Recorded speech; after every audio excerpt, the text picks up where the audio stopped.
Hi everybody! Have you ever heard of a sheepfold block? Me either. But in this video, I am going to show you how to make one. And it's going to look like this. And then we're going to make it disappear. Keep watching.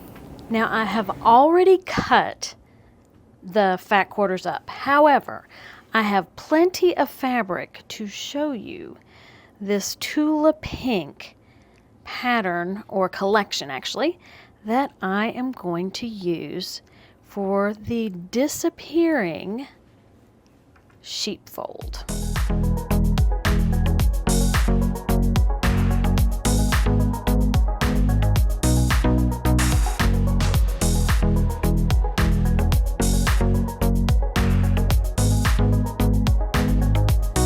So let's go over how a sheepfold block is made.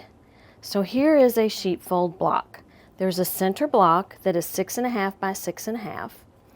There are strips that are 3.5 by 6.5, and there are 4 of them. And then there are cornerstones or corner squares that are 3.5 by 3.5. So we start out with this. And the way that I like to sew it is I bring this over and I sew along here, and I bring this over and I chain piece, and then I sew along here, and then I bring this over and I sew along here. And all my goldfish are upside down. So I end up with these. So these are all together. And it would be pretty hard not to remember how they go together. So then I take this piece and I sew it and chain piece again, and this piece, sew it, chain piece. And don't get confused by the fact that it's different fabric. And then I have this full block. How cool is that? So then I just finger press the sides in the middle towards the big block. And then on the outside strips, I finger press towards the smaller blocks, so that when I fold it over, the seams nest. And I get this block. Now, you can do different things to make a disappearing sheepfold. The first time, well, I've done a couple different ways. So the way that the video that I watched showed this, you fold your block in half. I don't trim it yet. So you fold your block in half, and you can see the crease. You take a Friction pin or something that's going to go away, and I just mark hopefully the 1/4 inch, so I don't even see that when I'm done. Because I think the first few I did, I marked in pen. So I may have an issue when I put those together. All right, so I folded this in half. I'm going to mark there, and I'm going to mark there. This particular disappearing cut, I'm going to cut 1 inch on each side of my mark. I should have gotten out my rotating cutting mat. Okay.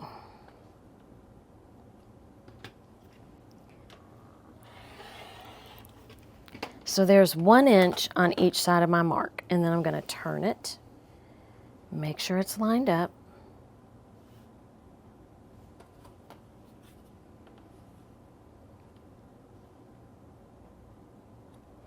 And depending on if you're right-handed or left-handed, or you can use both hands, you might have to turn it more than I have. So a rotating cutting mat would be quite helpful. Okay, I want to make sure everything's lined up, especially on the side I'm cutting on.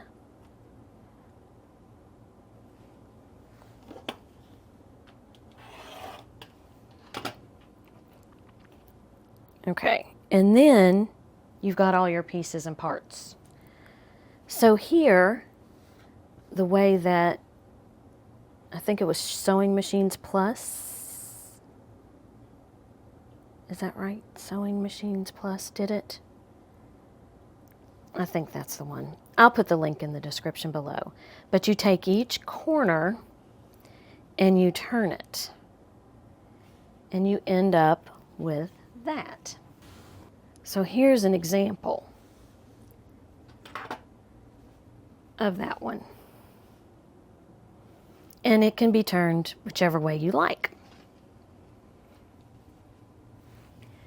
Then you can also, let's see, yeah, I'm doing this right. So instead of turning all 4 corners in, you can just turn 2 opposite corners in. And that makes it look like you've got a center block, but that these blocks are over the top of that center block. And then you've got bigger blocks over here and smaller blocks over here. Now, I think that's my favorite because it just gives the illusion that these bigger blocks are covering that center block.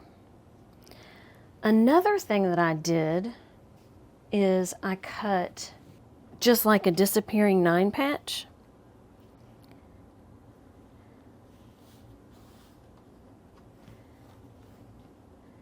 So I find the center.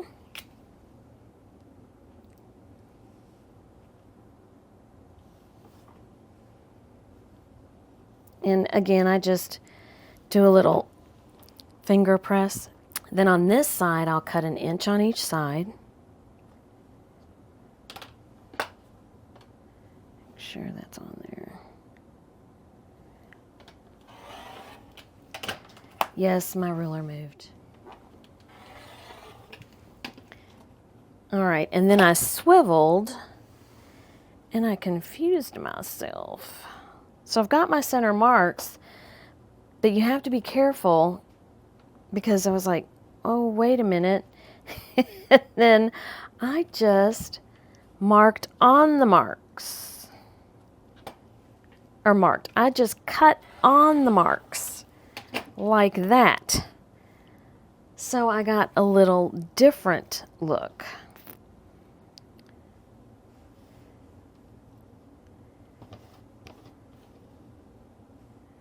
Kind of like that. It's just a different look.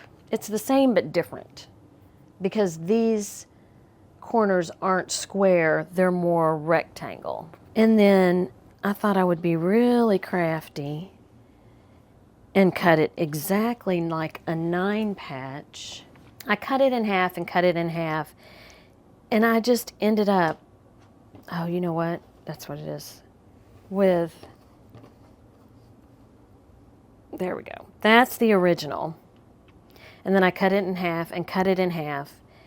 And, you know, when you flip it around, it's okay. It's just, you know, not that different. Okay.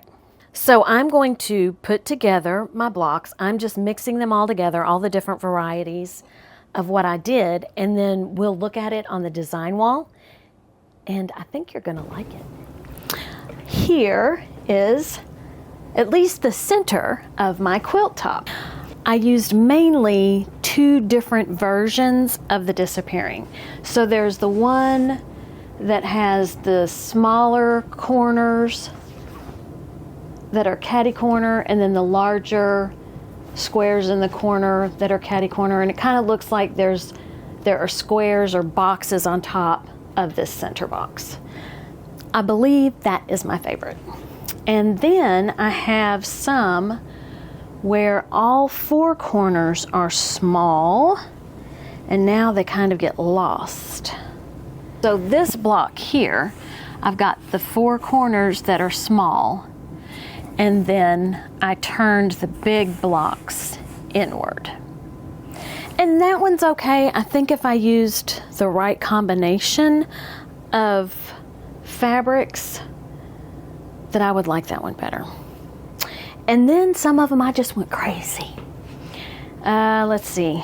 Where are those? Some of them had teeny tiny. Okay, so like this one down in the corner, it's got some of these rectangles, and I cut it differently. This one here. And then this is one where I've got one big block and then 3 little blocks. My point is, you can make a disappearing block however you want. There are no rules. So I'm fine with this. It is time consuming because you're cutting up and then putting a regular block together. Let me show you one more time what the sheepfold block looks like. This is it. And then to get my, let's see, my favorite is mark it on each end in half and then cut 1 inch on each side and then fold it the opposite way. Put a mark on the halfway mark fold and just cut that. So it's 1 inch on each side of the fold on one way, and then you turn your block and you just cut the center fold without having to measure. That's my favorite. I've got somebody who's being whiny. So then I thought, you know, I would like for this to be bigger. So I was thinking, I've got this fabric that's left over from my fat quarter bundle. Should I put it around this? Should I have a border, a solid border in between? I've got some of these leftovers that are smaller, that are skinnier, and some that are wider. So if you could put in the comments below what you think I should do to finish this off. I don't know if the patterns will be too busy, if I should just put a solid border on the outside, but definitely let me know your opinion in the comments below. Thank you for watching. Have a great day. Eat some chocolate and be kind to everyone, especially yourself.